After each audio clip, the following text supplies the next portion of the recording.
Labą dieną, kolegos.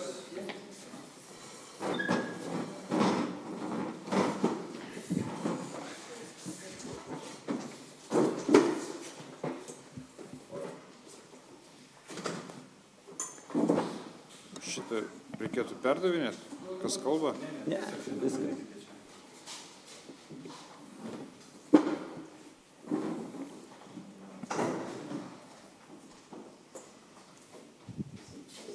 Tai laba diena visiems, kolegos. Ačiū, kad skiriat laiko prieš savaitgalį.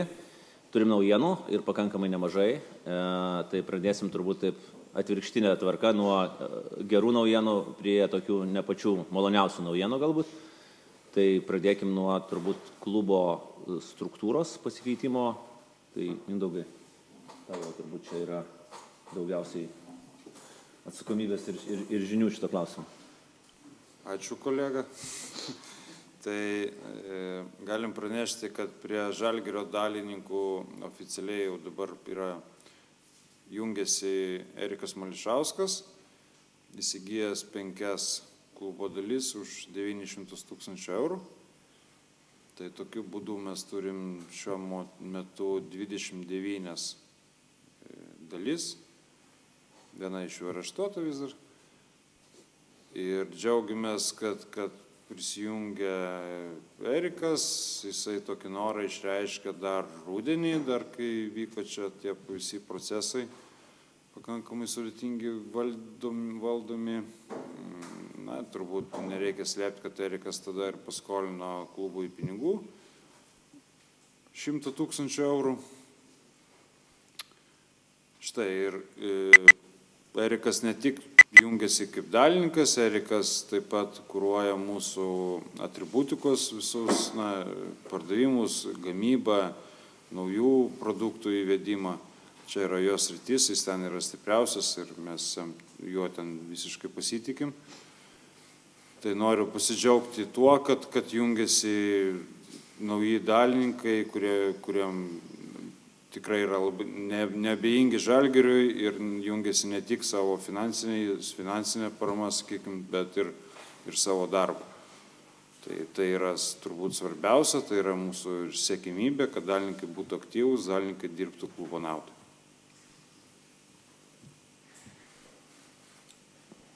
Ar paskutinis dalininkas?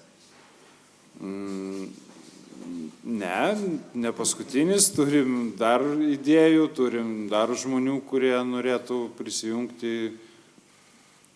Tai apie tai galbūt šiek tiek vėliau, bet tai artimojo laikotarpio planai. Kita tema, kad ištraukiam burtus, prasidėjo vasaros transferių langas, jau tikrai esam aktyvus jame, tai Giedriau, gal tada tu plačiau tiek apie įvertinti burtus, kiek kalbėjot ir su treneriu Skerla ir apie mūsų vasaros transferių langą. Sveiki visi. Kas dėl burtų, tai ištraukim, kai visi žinot, Juodkalnijos komanda. Nėra komanda dažna europiniuose turnyruose, bet nuo to nemanau, kad mums bus lengviau. Mes juos vertinam kaip labai rimtą varžovą. Visi žinom, kad Balkanų komandos ypatingai namuose ir jos būna labai labai stiprios, bet to ten klimatinės sąlygos ne pačios palankiausios, labai karšta. Tai mes, ta prasme, tikrai stovim tvirtai ant žemės, neskraidom padebesiais ir laukiam labai rimtos kovos. Apie ten kitus etapus kol kas tikrai negalvojam, kol neįveiktas pirmas varžovas. Kas apie transferius, tai turbūt visi taip pat žinote, jau pristatėm 3 naujokus, kurie spėjo debiutuoti paskutinėse rungtynėse. Tikrai džiaugiamės jais, visi atvyko iš skirtingų aplinkų, bet juos visus vienyje toks vienas dalykas, kad jie visi yra tapę čempionais kažkada. Tai šitas mentalitetas labai reikalingas Žalgiriui ir tikimės, kad jų adaptacija tikrai neužtruks ir jau artimiausiu metu jie pradės demonstruoti tokį žaidimą, kokio mes tikimės iš jų. Ar tai paskutiniai papildymai? Ne, tikrai ne paskutiniai. Dar bent jau 2 tai tikrai, o galbūt ir daugiau žaidėjų prisijungs šitame vasaros transferų lange. Kadangi mes apsimetam, kad čia visiškai nesurežisuota šitą spaudos konferenciją, aš tada turiu klausimą Giedriu.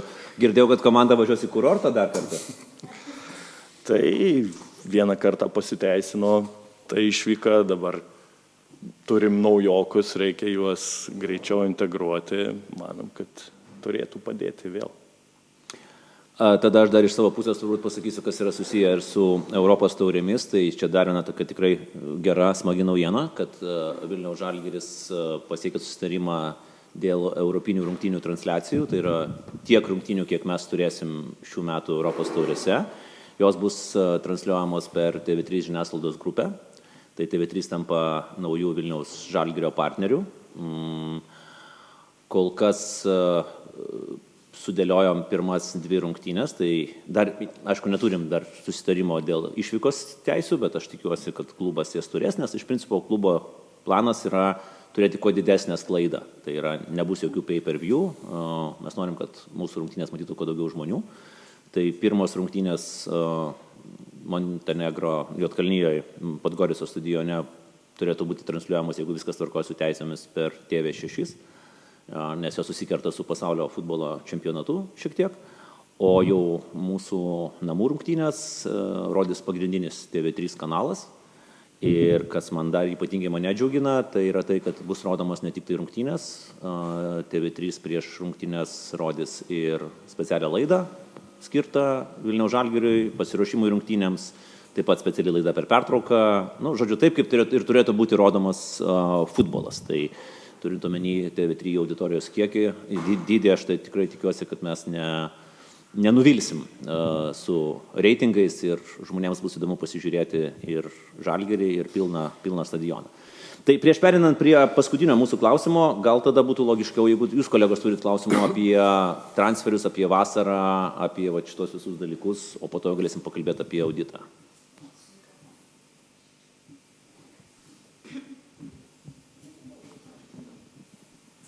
Sveiki, kas galbūt labiausiai lėmė tai, kad nusprendėt eiti iš pay-per-view tipo modelio transliavimo būtent į plačiąją mediją? Ar jis prieš tai buvo nepasiteisinęs labai, ar čia jūsų tiesiog nauja psichologija, sakykime, naujos valdžios?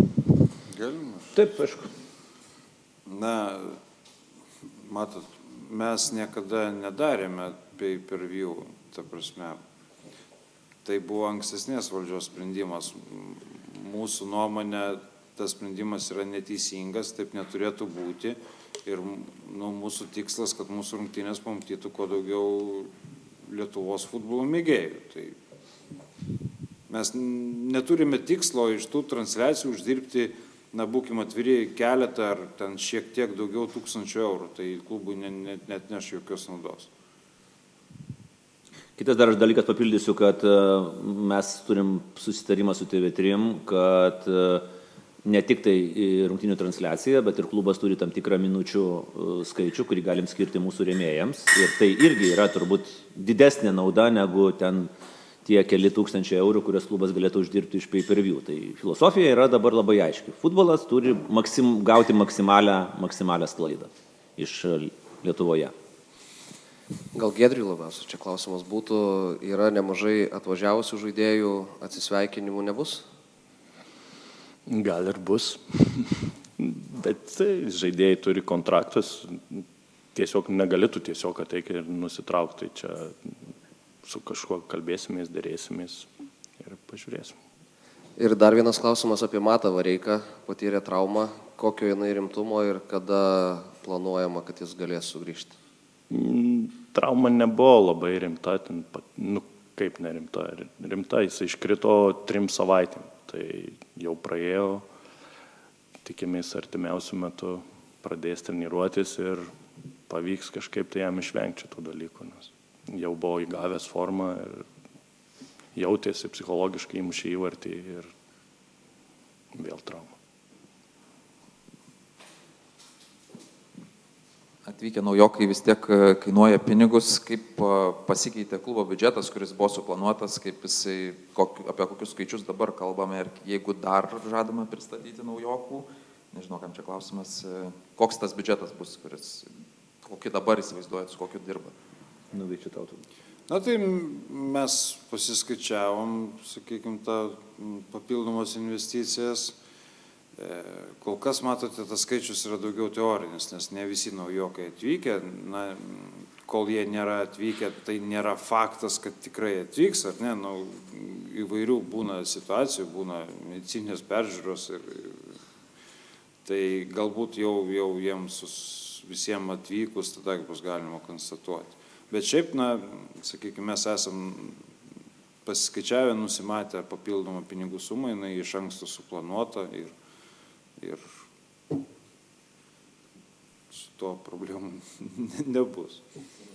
Čia dar gal tik papildysiu porą sakinių, kad nuo to sezono pristatymo skaičiaus mūsų vienas svarbiausių rodiklių tai yra komercinės pajamos, jų prognozės gerokai viršyje tai, kas buvo suplanuota ir pagal faktą, tiek pagal naujas dėrybas, tai dėl to mes jaučiamės labai ramiai, didindami klubo biudžetą šiemet. Prieš sezoną kalbėjote taip atsargiai apie tikslus. Esminis tikslas buvo pristatomas kaip pilnas stadionas, jau įpusėjus sezonui ir matant turnyrinę lentelę. Koks dabar klubo tikslas yra, kalbant apie vietinį čempionatą? Klubo tikslas yra laimėti ateinančias rungtynes. Na, ta prasme, aš vakar kaip tik pas Kasčiūną tą patį klausimą atsakinėjau podcaste, kad čia kaip, aš tai palyginčiau su autosporto, ne? Autosporte gali planuoti, kaip įveikti posūkį už 5 km, bet iš pradžių reikia įveikti artimiausią. Tai žiūrime į ateinančias rungtynės, siekime pergalės, o ten bus matyti. Dar turbūt, žinai, galima apie tikslą pasakyti, kad mes matom gerėjančią ir šiaip žaidimo trajektoriją ir mes tikslas toks tiek trenerių, tiek viso personalo, kad ta trajektorija toliau eitų aukštyn. Ir 3 naujokų pasirodymas, kad ir 45 minutės ar 20 minučių, kaip Daniel Lupano atveju, nu, tai parodo, kad jie, turbūt visiems ten aišku buvo, kad jie tikrai prie tos trajektorijos tikrai prisidės. Tai tą trajektoriją palaikyti yra vienas dabar svarbiausių tikslų, kurie yra keliami klubui. Tų tikslų nekeliate, kodėl tų tokių aiškių, galbūt jie nebereiškia nieko Lietuvos futbole šiais laikais, kaip matom su Lietuvos futbolo rinktinė? Ne, žinoma, kad jie reiškia, žinoma, mes norime, bet aš pasikartosiu, žiūrėti reikia iš pradžių į artimiausią perspektyvą, reikia eiti kovoti, laimėti nu, aš galiu vėl pasakyti patį, turbūt, ką prieš sezoną sakiau. Jeigu mes nelaimėsime čempionato vienais ar kitais metais, tai nėra tragedija. Tragedija gali būti kitais atvejais, ne, finansiškai, arba netgi vėl grįžtam prie tų pačių žiūrovų. Jeigu mes laimėsime kažką, bet neturėsim žiūrovų, nu, tai vėlgi viskas atrodo tada nesvarbu, nereikšmingai ir ne dėl to buvo daroma. Stadionas, pilnas stadionas, ar ne, tikslas kaip iškeltas, bet stadionas nėra pilnas. Čia irgi dar reikia dirbti. Tai, nu, einam, dirbam ir bus matyti. Kaip tą Andriaus Kerlos vertinat startą klube, nes jis nebuvo lengvas, atvirai treneris sakė, kad ir komanda neįdeda visų pastangų, bet dabar kelios pergalės iš eilės, lygiai taškų su Kauno Žalgiriu. Kaip jums atrodo trenerio darbas? Aš taip asmeniškai, pavyzdžiui, jaučiu, kad Andrius jaučiasi, ten, kuris norėtų būti tam mūsų klube. Aš manau, jis jaučiasi gerai, ta prasme, be abejo, čia toks klubas, čia to streso, spaudimo jo visą laiką yra, visą laiką bus. Tai aš manau, tiek jam, tiek mums, šiuo metu viskas atrodo tinkamai ir gerai. Aš dar pridėsiu tik vieną sakinį, kad man asmeniškai, bet mes ir su Mindaugu, ir su Giedriumi esam kalbėję, man labai tikrai patinka, kad Andrius atvirai komunikuoja, kas yra ir jam blogai, ir kaip jam sunku yra, ir nereikia čia vynioti vatą, kad tikrai sunkus periodas buvo. Gal pasiektas tas trajektorija aukštyn, bet labai gerai, kad mes turim trenerį, kuris atvirai tą sako, ir kas jam, ir viešai, ir mums. Tai manau, kad tik geriau visam futbolui, kad nėra ten tokių aptakių frazių apie nieką. Žinoma, tas periodas, kuris buvo iš pradžių atėjus Andriui, ar ne, tai kaip jisai per pats sakė, kad jo, aš žinojau, kad bus sunku, bet turbūt neįsivaizdavau, kad gali būti taip sunku, ne? Na tai gyvenimas tų korekcijų įneša ir turbūt padaro mus tik stipresniais po tokių etapų. Dar apie trenerį. Lietuvos futbolo federacija jums, kaip sakyt, padarė paslaugą, išleido į Vilniaus Žalgirį, kad galėtų treniruoti kartu ir U21 rinktinę.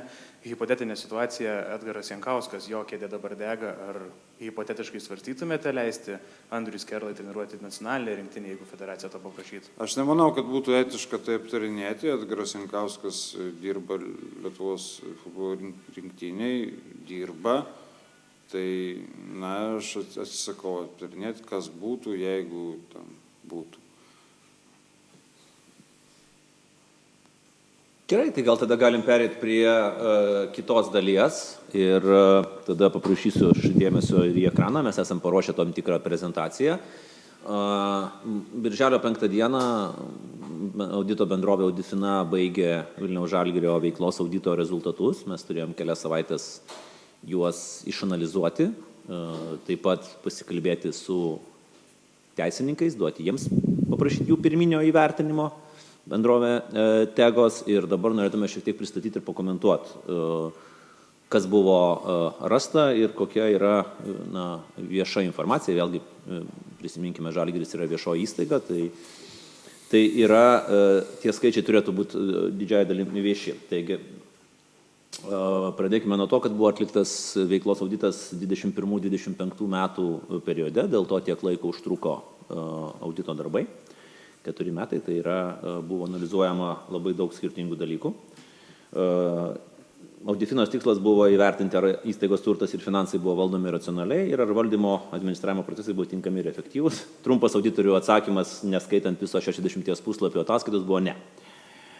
Ir dabar galim perėti per punktus, ką pastebėjo auditoriai ir kokias išvadas jie pateikė ir taip pat ką jie siūlo daryti. Vienas iš punktų, čia bus apie 15-16 skirtingų punktų. Pirmas yra avansinės apskaitos. Klubas labai mėgo atsiskaitimą avansinėmis apskaitomis. Bendra suma buvo, kaip matom, beveik 4 milijono eurų. Iš šios sumos 160 000 eurų buvo skirta buvusiai klubo direktoriui Vilmai Venslovaitinai. Pagal avansinės apskaitas buvo perkama labai daug skirtingų dalykų – galanterijos, kvepalų, baldų, interjero prekių, statybinių medžiagų, dėl kurių auditoriams kilo pagrįstų abejonių dėl jų ryšio su klubo veikla. Vėlgi, jokių čia nėra kaltinimų, bet čia jau teisinis turbūt būtų vertinimas, pasiemus tas konkrečius dokumentus ir juos įsivertinus jau teisininkams. Kitas dalykas, kad dar norėčiau pasakyti, kad klube trūksta dokumentų. Ne visus dokumentus auditoriai gavo, ne visus dokumentus norėjo pateikti taip ir mūsų buhalterinės apskaitos įmonė, kuri beje po audito klubą informavo, kad nutraukė sutartį. Tai mes turėsim naują įmonę. Tai tiesiog auditas irgi kai kur dar mato tam tikrų pilkų dėmių dėl būtent dokumentacijos trūkumo. Kitas dalykas yra reprezentacija. Klubas išleido beveik 4 milijono eurų reprezentacinėms išlaidoms. Auditoriams nebuvo pateikti dokumentai, rodantis tokių sąnaudų tikslą, datą, dalyvių skaičių, todėl išlaidos negali būti priskiriamos reprezentacinėms.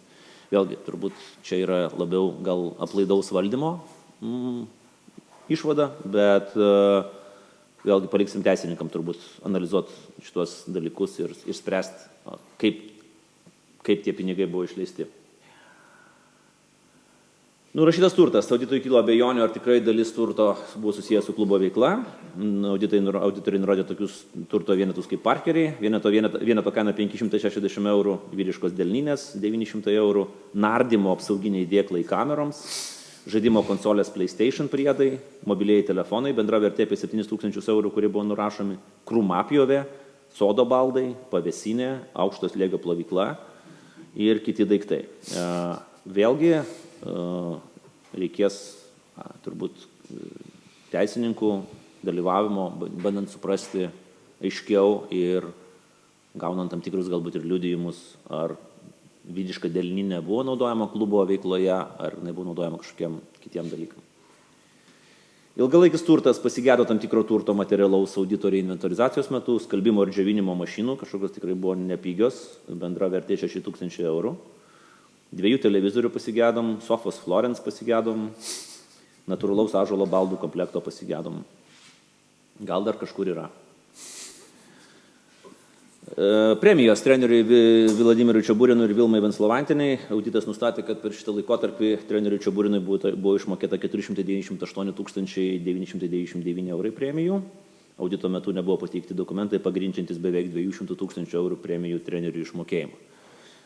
Vėlgi čia turbūt yra dokumentacijos problema, bet teisininkai įsigilins. Per tą patį laikotarpį Vilmai Venslovaitiniai buvo išmokėta 552 258 eurai premijų. Tai skaičiuojant bendrai, abiem klubo žmonėm buvo išmokėta virš 1 milijono eurų premijų.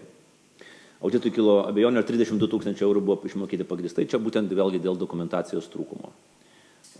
Klubas planuoja kreiptis į klubo dalininkus, prašydamas paaiškinti, kaip buvo patvirtintos tokio dydžio premijos klubo administracijai, nes vėlgi pagal turimus dokumentus atrodo, kad tai buvo ir tam tikras dalininkų sprendimas.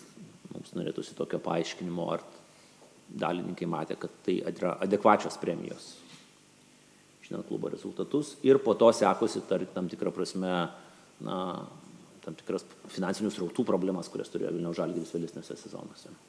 Išmokos už transferus treneriui Vladimirui Čiaburinui. Auditas nustatė, kad už tam tikrų žaidėjų perėjimų sutartis treneriui buvo išmokama 30% sutarties vertės atlygis, bendra suma išmokėta 84 000 eurų. Audito nuomonė dalis išmokėjimo buvo nepagristi dokumentais ir neteisėti, taip švaistant klubo lėšas. Dar čia vienas modelis yra tas, kad klubas kreipsis į UEFA, kad išaiškintų, ar tokio pobūdžio motyvavimo modelis atitinka gerąją futbolo valdymo praktiką. Nes, kaip suprantam, jeigu treneris žino, kad už tam tikro žaidėjo pardavimą jis gauna procentą, turbūt jo veiksmai gali turėti įtakos jo veiksmams. Tiek treniruočių procese, tiek klubo komplektavimo procese ir panašiai. Mūsų įsivaizdavimu taip neturėtų būti. Paprašysim, kad UEFA pateiktų išaiškinimą ir galbūt bus irgi tolimesni žingsniai bendradarbiaujant su UEFA.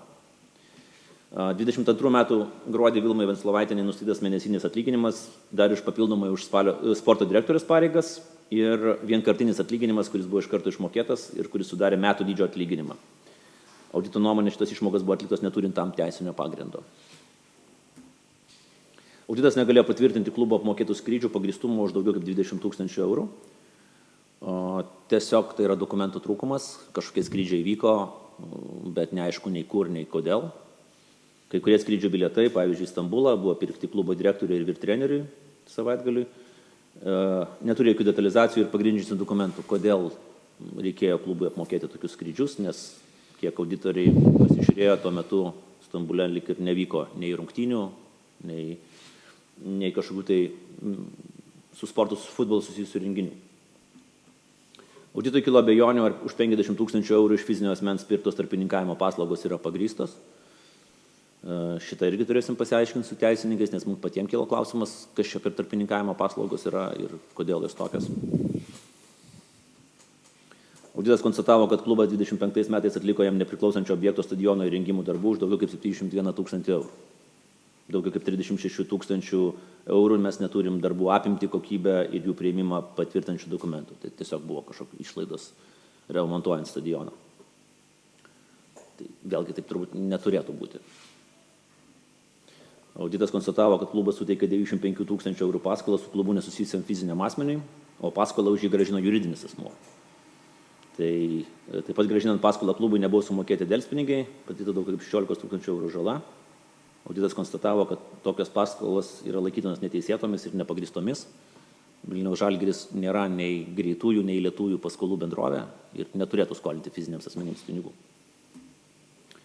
Auditas nustatė, kad 25 metais vyr treneriui Čiaburinui klubas suteikė 61 000 eurų avansą automobiliui įsigyti. Audito nuomonė klubas finansavo darbuotojo asmeninį sandorį, prisimdamas su tuo susijusią riziką. Toks avansų suteikimo būtent laikomas neteisėtu. Dantis. Auditas nustatė, kad 23-25 metais klubas pirko odontologijos paslaugų iš vienos odontologijos įmonės už 19 503 eurus pagal sutartį, kuri auditui nebuvo pateikta. Todėl kilo pagristų abejonių dėl tokių pirkimų būtinumo ir sąsajų su klubų veikla. Tai reikės mėginti pasiaiškinti ir su odontologais, ar buvo taisomi dantis žaidėjam klubo, kas turbūt tokia gal neįprasta praktika yra, ar kažkam kitam. Čia vėlgi turbūt prašysim teisininkų pagalbos. Bendra audito išvada: klubo vidaus kontrolė buvo silpna, netinkamo ir neefektyvaus valdymo trūkumai darė neigiamą įtaką veiklos rezultatams. Įmonės turtas ir finansai buvo valdomi netinkamai, neracionaliai ir neefektyviai. Ką mes darysim toliau? Mes kreipsimės į auditorius dėl papildomo galimos žalos vertinimo, kreipsimės į klubo dalininkus dėl paaiškinimų, kreipsimės į teisininkus, tiksliau jau kreipėmės į teisininkus dėl galimų teisinių veiksmų, čia truputį Mindaugas gal plačiau papasakos. Įvertinsime galimybę susigrąžinti klubui padarytą finansinę žalą ir taip pat esam gavę kelių puslapių audito rekomendacijas, kurias visas planuojam įgyvendinti, kad klubo tolimesnis valdymas būtų skaidrus, aiškus ir atitinkantis visus gerasias valdymo praktikas. Tiek apie audito rezultatus. Mindaugai. Tai aš nežinau, kolega, čia nelabai yra ką pridurti. Tai toliau mūsų tolimesni veiksmai būtų, jau Andrius minėjo, tai mes konsultuojame su teisininkais ir kai teisininkai pateiks savo išvadą, mes nuspręsime, ką daryti toliau. Aš noriu tik pažymėti, kad mums gali atrodyti vienaip ar ne, bet mano gilių įsitikinimų visą tai turėtų įvertinti institucijos. Kitų, trumpai tariant, teismas. Aš dar galiu papildyti turbūt irgi, kad bendradarbiavame su bendrovė Tegos, tai yra viena didžiausių komercinės teisės bendrovių Lietuvoje. Jų dabartinis kitas žingsnis yra paruošti veiksmų planą ir pasiūlyti veiksmų planą. Tai labai realu, turbūt, ką ir Mindaugas minėjo, kad tai bus ir gali būti ir civiliniai veiksmai, ir gali būti instituciniai veiksmai dėl padarytos žalos. Tai kol kas turbūt palauksim, ką pasakys Tegos teisininkai, kokią kelią jie parekomenduos. Jiems taip pat reikia laiko susipažinti su dokumentais, pabendrauti su auditoriais, suvokti, ko trūksta. Ir taip, kas mums atrodo galbūt šiandien vienaip, jiems atrodys kitaip. Tai manau, kad per kokias kelias savaitės gausim iš jų tą pirminę tokį briefą ir tada padiskutuosim, ką mes darysim toliau. Tai va, ar turim klausimų dėl finansinių šitų visų dalykėlių? Neabejotinai. Prieš porą metų gan nemažas Lietuvoje įvykis prasidėjo nuo daugybės pripirktų flešiukų, prie kurio Andriu po to jau prisidėjote, dabar paskelbėt antrą versiją, sakykime, kuri prasidės. Dabar matom, kad čia yra ir parkeliai už 560, ir žoliapjovės, ir sofos, ir kas tai gali įsivaizduoti, premijos 100-tūkstantinės. Kiek galbūt jum, ne tai galiu sakyti, primena, bet kiek matot galbūt paralelių tuose abiejuose įvykiuose, kad tiesiog gauna žmonės išlaidas, kurias gali išleisti ir jas tiesiog išleidžia? Aš gal atskirčiau kelis dalykus. Pirmas dalykas, kad kur ir paralelės aš labiau įveščiau ne tiek su savivaldybėmis, o paralelę aš labiau išvešiau net ir su savo paties kompanija viešai, nes tai irgi viešoji įstaiga Laisvės TV, kurioje mes prieš 3 metus turėjom panašią situaciją, kai paaiškėjo, jog buvęs, ne prieš 3 metus, atsiprašau, suklaidinu, prieš 2019 metais mes turėjom panašią situaciją, kaip greitai laikas bėga, kur paaiškėjo, kad buvęs direktorius naudojosi įmonės lėšomis kaip savo asmeninėmis. Ir buvo perkamos kelionės, prabangus dalykai. Nardymo įranga, aš nežinau, kas yra su nardymo įranga, bet kodėl reikia pirkti nardymo įrangą už įmonės pinigus, ar tai būtų futbolo klubas ar televizija, bet kažkas su nardymu yra tokio labai svarbaus. Ir tiesiog mes tada labai aiškiai irgi padarėm faktiškai tos pačius žingsnius. Tai yra, kai atėjo nauja vadovė, mes pasidarėm auditą, gavom audito išvadas, ir pagal remdamis audito išvadomis kreipėmės į teisininkus ir su teisininkais keliavom per visą civilinį procesą ir pavyko, galiu pasakyti, susigrąžinti 95% iššvaistytų lėšų. Tai aš turbūt vedu panašias paralelės ir aš irgi turbūt esu pakankamai gal optimistiškai nusiteikęs, kad bent dalis lėšų galėtų grįžti į klubą vienokiu ar kitokiu būdu. Aišku, lieka tokie momentai kaip premijos, kur turbūt, vėlgi, čia buvo klubo sprendimas, kokios išsimokėti premijas. Ir tame nėra nieko neteisėto, ko gero, aš vėlgi taip sakyčiau, galimai, palaukime gal išvadų iš įvairių institucijų. Bet čia man tokia turbūt čia ryškesnė paralelė yra, kad ir taip filosofiškai žiūrint, kad kai nebelieka jokių atsvaros mechanizmų ir yra visiškai vienvaldis vadovavimas bet kokiai įstaigai, šitos problemos matyt jos kažkada tampa natūraliomis ir pradedama painioti skirtingos kišenės. O toliau jau ar skalbimo mašinos buvo naudojamos ten ir turėjo likti klube, ar džiovinimo mašinos, ar ne, ar dantis buvo taisomi mūsų gynėjams buvusiems, ar negynėjams. Tai čia jau reikės daug darbo ir teisininkai turbūt turės būti pasiruošę rimtai bylai ir rimtoms dokumentų patikroms. Sakot, reikės daug laiko, kiek galvojate, užtruks visas šitas procesas?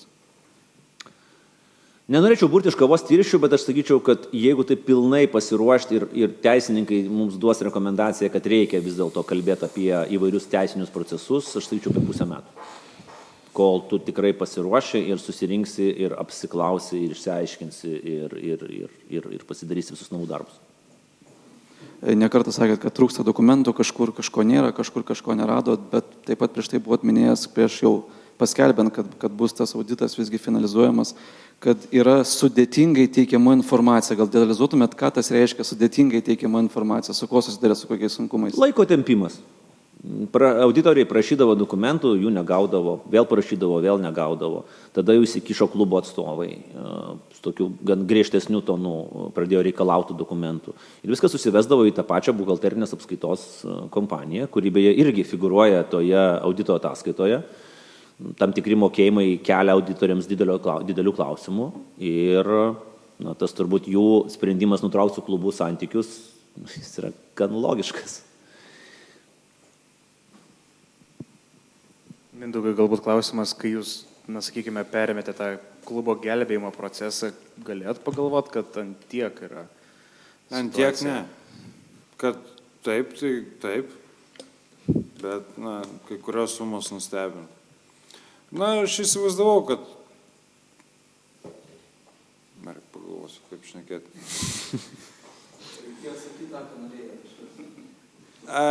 Gerai, aš įsivaizdavau, kad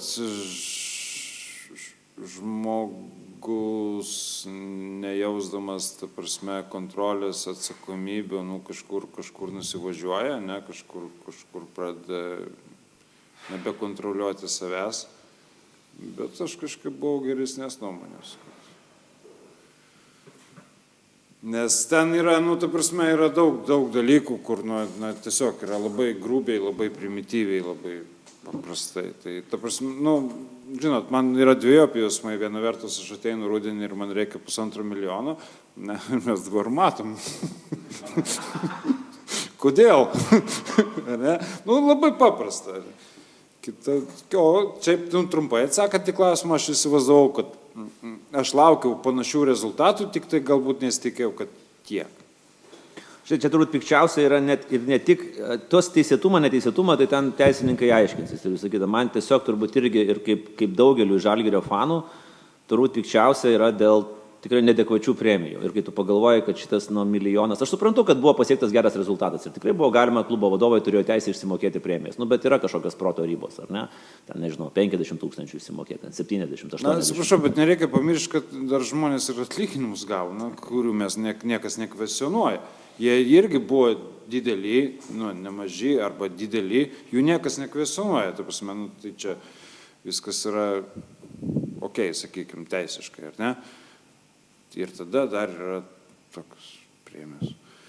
Klubas pasiekė geriausią rezultatą savo istorijoje ir tu gali ant to statyti, ar ne? Tu gali tuos pinigus investuoti į klubo stiprinimą ir tarsi tai yra tavo, kaip ir tikslas pasimti mažesnę premiją šiemet, investuok į klubą, pasiek geresnį rezultatą dar kitais metais, ar ten dar kitais metais vėl premiją išsimokėk. Čia toks įspūdis, kad užuot paėmė meškerę, tiesiog pagrėbė tą žuvį, suvalgė labai greitai ir po to ėjo, man atrodo, ten vėlgi ten kažkokių paskolų reikėjo prašyti. Gal Stambulas. Paskolsim, paskolas imdavau kiekvieną rudenį, užstatydavau Europos pinigus ateinančių metų.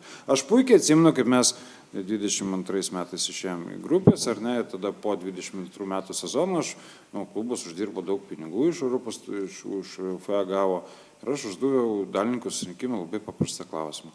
Kiek papildomai pinigų bus investuota į komandą, į žaidėjus, ar ne, kad klubo žaidimų lygis toliau augtų? Man buvo atsakyta, kad nei kiek, ta prasme, veiksim tokiu pačiu biudžetu kaip prieš tai. Na ir dabar aš suprantu, kodėl. Kalbėjote apie tarpininkavimo paslaugas kažkokiam asmeniui, už ką jos buvo?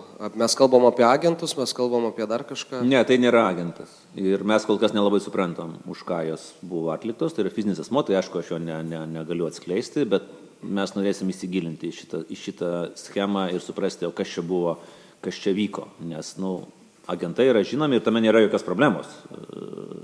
Bet būtent auditas išskyrė šitą vieną faktą, kuris tiek auditui, tiek mums yra neaiškus. Tai čia tų tokių neaiškumų yra, kur kartu ir auditas yra, nebaigė dar savo darbą, aš turiu meni, kad jie yra pasiruošę atsakyti papildomus klausimus ir dirbti kartu su teisininkais. Tai čia mes įeinam tik tai dabar pamatėm pirmą vaizdą ir dabar mes įeinam jau į detalių aiškinimąsi ir į tolimesnius etapus.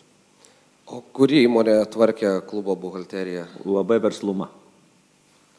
Kokia įmonė buvo tas juridinis asmuo, sakykime, gražinęs tą paskolą suteiktą iš pradžių fiziniam asmeniui, nes fizinio gal neįvardinsit, bet juridinį. Tai buvo Kaune įsikūrusi medicinos įmonė, jinai susijusi su tuo fiziniu asmeniu per dalininko teises, per akcininko teises, bet nieko bendro su klubu neturi nei fizinis asmuo, nei įmonė. Bent jau mes netradom ir auditoriai netrado jokio ryšio, skyrus gal kažkokius asmeninius santykius ir panašiai.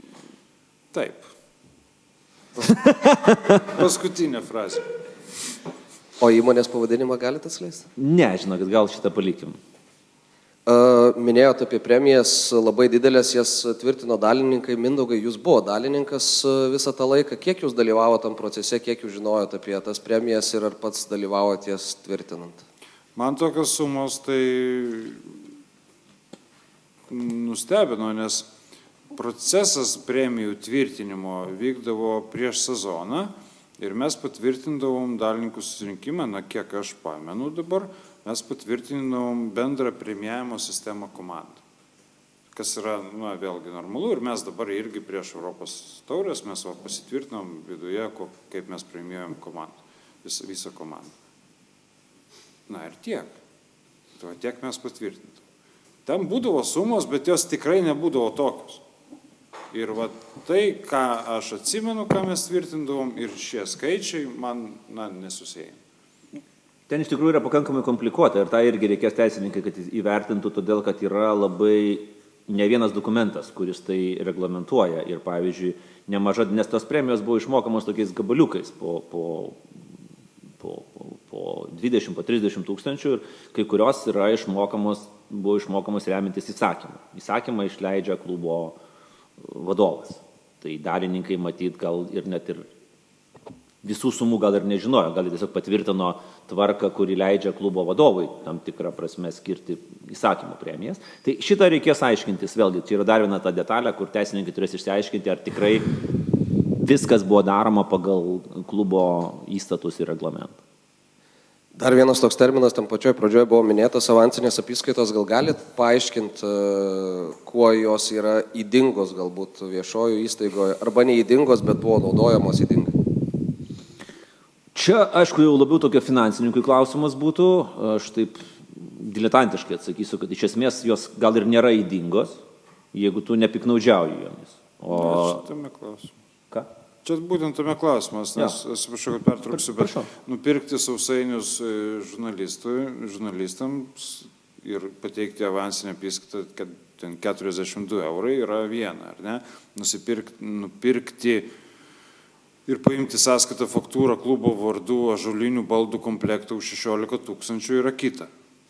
Ypač dar, jeigu paskui ofise nematai to komplekto, ne? Tai mes turim šiek tiek skirtingus atvejus. Šiaip normaliai valdomam klube neturėtų būti labai daug avansinių apskaitų, nes tu tiesiog susitvarkai tą visą finansinį srautą. O čia buvo, man net susidarė įspūdis, kai ir auditoriai pateikė datas, kad vos ne kiekvieną mėnesį. Taip stabiliai būdavo po 3-4 tūkstančius eurų daroma per avansinės apskaitas. Tai ir kitas dalykas, kad, vėlgi, avansinė apskaita yra toks dalykas, kur tu turi labai aiškiai paaiškinti, už ką tu gauni tos pinigus. Tai dar reikės aiškintis, nes čia, vėlgi, įmant tam tikrą, pavyzdžiui, kvepalai, ar ten galanterija, reikia matyti tiksliai, kas buvo perkama. O čia mes jau įlipam į tokį kiekį, kur auditas, jis sako, mes kai kada įmam atsitiktinę tvarką tiesiog ir pasižiūrim. Visų dokumentų mes net ir negalim pasikelti. Ir čia jau turbūt būtų darbas, jeigu apsimtų teisinė kompanija, tai tada jau jie žiūri visus dokumentus ir, sakau, turėjom tą patį pavyzdį su Laisvės TV, kur visi dokumentai buvo pakelti ir žiūrėta, ir po to jau reikėjo aiškintis teisme buvusiam vadovui, kuris bandė sukurti daug labai istorijų apie tai, kaip tie dalykai galėjo būti naudojami televizijos veikloje, ten povandeniniai filmavimai buvo atsiradę ir taip toliau. Tai tokias istorijas galimai teks kurti ir buvusiems klubo vadovams.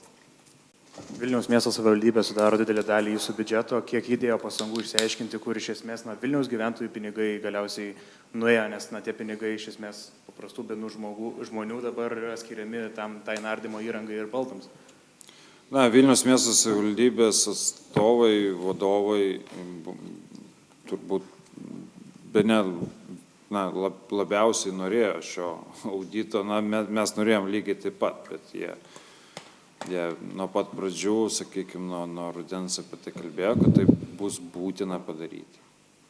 Jeigu aš neklystu, Vilniaus savivaldybė jau prieš kurį laiką prašė tokio audito, dalininkai turėjo tarsi tokį, vėlgi, čia neformaliai, sakykime, taip buvo, kiek mums pasiekia tokios kalbos, kad, mes čia visi esame Vilniaus Žalgiryje kaip šeima ir turim pasitikėti vieni kitais ir tas auditas būtų tarsi nepasitikėjimo išraiška, visą kitą.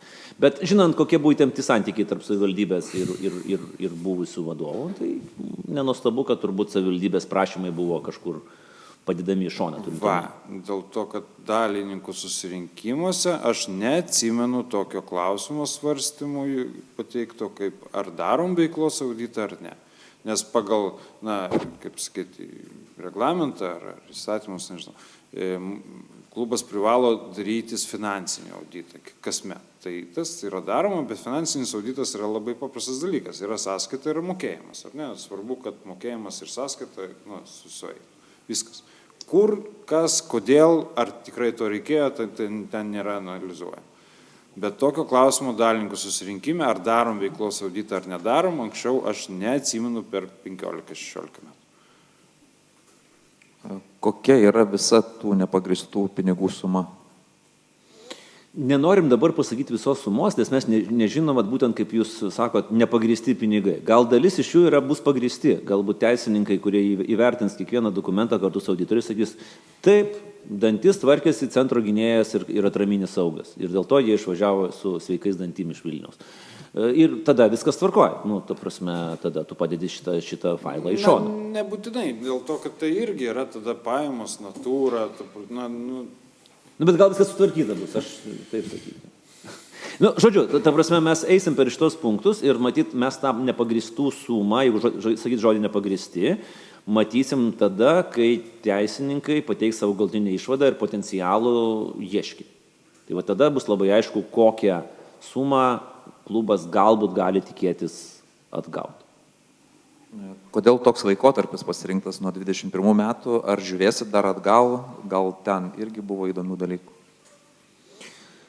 Čia sveiko proto turbūt gal buvo bandėm kriterijų taikyti, nes jeigu tu taikysi 10 metų, tai tiesiog tas auditas truks 1,5 metų ir jeigu mes matom, kaip sudėtinga dabar buvo gauti dokumentus, tai įsivaizduokit, ką tai reikštų rasti 17 metų ar 16 metų dokumentus. Tai čia panašų klausimą aš gaudavau iš perskaidrinam procesą, kodėl mes nežiūrėjom ten 15-19 metų. Tai tiesiog yra turbūt tas sveiko proto ir žmogiškojo resurso santykis. Reikia suprasti, kad šitas auditas kainavo klubui nepigiai. Tai Tai irgi reiktų turbūt įvertinti šitą situaciją. Taip, bet mes netmetam galimybės ir pasidaryti dar 5 metų atbulinę tvarką auditą.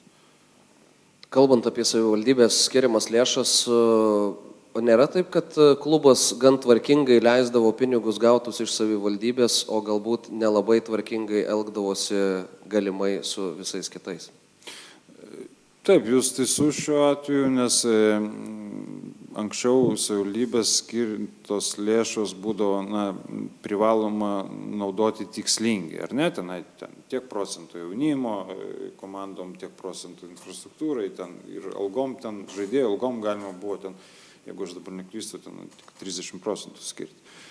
Tai dėl to klube visą laiką ir dabar yra atskiros sąskaitos, yra savivaldybės pinigų sąskaita, sakykime. Ir kalbant apie praėjusį laikotarpį, taip, savivaldybės pinigai būdavo naudojami teisingai, tikslingai, už juos reikia ir atskaityti kas ketvirtį. Tai taip. Buvo klausimas apie tą visą bendrą sumą nepagrįstų, aš gal sakysiu kitaip, dėl kokios sumos kyla abejonės.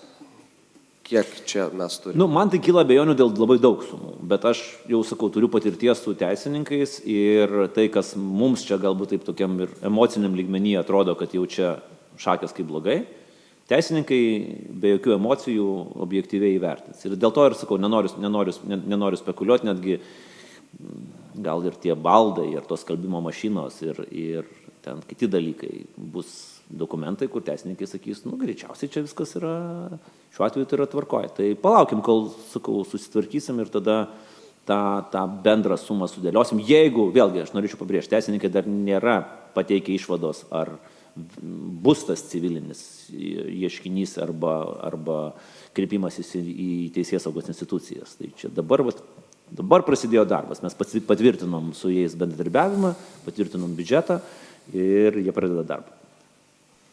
Buvo anksčiau, bent jau kai perėmėt valdymą, toks pirties motyvas. Tai ta pirtis kažkur figūruoja ar nelabai? Statybinės medžiagos yra kažkokios pagal avansinės apyskaitas pirktos. Tai gal tai gali būti. Berods, mes sąskaitų, kaip sakyt, visą apimtim neskaitėm, bet greičiausiai nebuvo rasta sąskaita, kur parašyta pirtis. Vėlgi nepamiršim, kad galima įvardinti kitaip ir auditas nedarė visų sąskaitų peržiūros. Tai būtų fiziškai jiems faktiškai neįmanoma. Tai dabar tą galės atlikti teisininkai, jeigu jie ryšis šitam dalykui, paskirstant, tarkim, kelis specialistus ir su auditu, tada jau pradės su pincetu kiekvieną sąskaitą kelti ir žiūrėti, o kas čia buvo, o kas čia buvo. Ir dar dėl tos areštuotos dalies, kokia yra dabar situacija to teisinio proceso? Teisinis procesas vyksta. Komentuoti galbūt prokuratūra turėtų toliau. Tiek turime informacijos. O posėdžiai jau buvo kažkokie surinkti? Ne, tai ta prasme, yra iškelta byla ir kol kas jinai į teismą nenukeliavo. Ar nukeliaus, aš negaliu atsakyti, jinai gali būti ir nutraukta, galbūt neižvelgs kas nors nusikaltimų sudėties. O gal išvelgs. Gal į popso tokio linksmesnio, mes čia labai nuliūdę sėdim, čia jau 48 minutę. Tai savaitė jau gero vyksta pasaulio futbolo čempionatas, galbūt visiems trim pasidžiaugti, kuri iš mažiausių valstybių jūs nustebino labiausiai. Cabo Verde, tas pats jūsų žaidėjo Kongas, ar gal dar kas nors, ar škotų išgertas alus Bostone. Giedriu, tu ilgiausiai tylėjai, tai prisikaupė. Aš nežinau, ar čia mažiausia, bet pagal žaidimą mane Kanada labai nustebino. Kaip gerai jie žaidžia. Tikrai to nesitikėjau iš tos komandos. Tokia labai žavinga, pasakyčiau, komanda. Mindaugai, turi kažką apie pasaulio čempionatą? Tai Lietuvos rinktinė nežaidžia. Tai ir viskas. Ne, kol kas tai stebina, kaip visą laiką tokios komandos, iš kurių mažai tikėjasi, iš to paties Kongas mane žaidimo prasme, žaidimo kokybės prasme stebina. Bet palaukit, pirmi turai, ramiai. Bus čia dar. Man tik tai skaudžiausia buvo dėl to, kad kadangi aš grįžinėjau iš Ženevos ir dėl Donaldo Trumpo lėktuvo pakilimo uždarė Ženevos oro uostą ir mes negalėjom išskristi ir aš praleidau po to skrydį atgal į Varšuvą, praleidau Anglijos-Kroatijos rungtynės, kur jau buvau pasižymėjęs, kad čia jau yra man privalomas dalykas. Tai ir aš jų nepamačiau, tai vat, jau man minusas didelis yra. Nu, bet ką darysi jau, kaip ten sakė mūsų kolegos, kad sulaikė grįžimą Trumpas į Vilnių, čia taip truputį juokaujant. O šiaip tai, ja, aš manau, kad tik tai įsibėgėja viskas ir aš džiaugiuosi, kad Kiurasavo įmušė įvartį, jiems turbūt pilnai to pakaks įmušti vokiečiams įvartį, jie šitą galės prisiminti visą likusį gyvenimą. Aš prieš kelias dienas žaidžiau kartu su jaunuoliu, kuris yra įmušęs Vokietijai įvartį, Oliveriui Kanui, su Tomu Ražanausku. Ir ten mes lygiom sužaidėm. Išveskit, tai paralelis išveskit patys. Ir kaip galbūt vertinat mūsų prezidento pasirodymą futbolo aikšteliai ir jo, kaip sakant, galbūt Aš esu futbolo įgūdžius. su mūsų prezidentu, aš esu žaidęs futbolą, kai jis dar nebuvo prezidentas, dėja, bet labai trumpai, nes aš daviau jam pasą į plotą, jisai davė stratuką ir pasitempė galinį raumenį. Tai va tiek žaidžiau. Tai aš manau, kad pasiruošimas, čia, žinai, kaip ir valstybės valdymui reikia pasiruošti, taip ir futbolo rungtynėms reikia pasiruošti, ir jeigu aš neklystu, kad ir avalynės pasirinkimas turėtų būti atitinkamas, nes kai kurios nuotraukos, tai man tiesiog skaudėjo fiziškai žiūrint, kokiu kampu mūsų valstybės vadovas koja yra išlenkęs, bet, vėlgi dėl futbolo žiūri, jisai gali daug ką padaryti, tai tik tai pozityvas. Man tik buvo keista, kad jis ant nugaros užsirašė prezidentas, o ne Gitanas, pavyzdžiui, arba Nausėda, bet čia gal gera patirtis, galėsim ir mes kažkada perimti. Tai va. Aš nesirašysiu. Nesirašysi direktorius? Aš tai užsirašysiu. Aš dar dėl tų auditų pabaigiant, tai aš taip atsargiai pasidomėjau, tai jis ir vėliau planuoja juos daryti, tai aš turėsiu omeny. Taip, nes ten iš tikrųjų yra gal 1,5 puslapio rekomendacijų, ką reikia susitvarkyti mums patiems ir čia irgi užtruks laiko, kol mes jas visas įgyvendinsim, bet labai gerai, kad yra tas labai aišku koncepcija, ką auditas yra pasakę padaryti, kad kaip ten sakydavo, susimokėk mokesčius ir gyvenk ramiai, tai mes ir susitvarkysim savo visus procesus ir galėsim koncentruotis į futbolą. Tai ką, turbūt tiek, ar ne, kolegos? Tai ačiū labai už skirtą laiką. Ir gero savaitgalio. Jau turėsi dabar ką rašyti. Tikrai. Ačiū.